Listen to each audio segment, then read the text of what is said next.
أعوذ بالله من الشيطان الرجيم. بسم الله الرحمن الرحيم.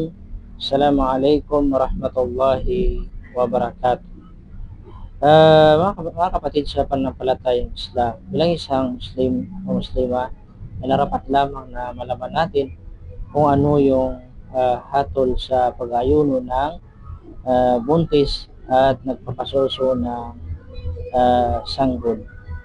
Ayon po sa ating mga ulama na kung ang babae ay buntis o nagpapasuso ng sanggol ay kung meron siyang kakayahan na mag-ayuno, hindi siya mahihirapan sa pag-ayuno, hindi makasira sa kanyang kalusugan at sa kanyang anak, ay obligado sa kanya na siya ay mag-ayuno sa buwan ng Ramadan.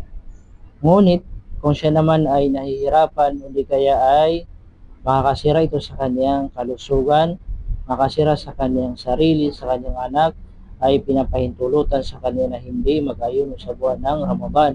Ngunit obligado na bayaran niya ito pagkatapos ng Ramadan.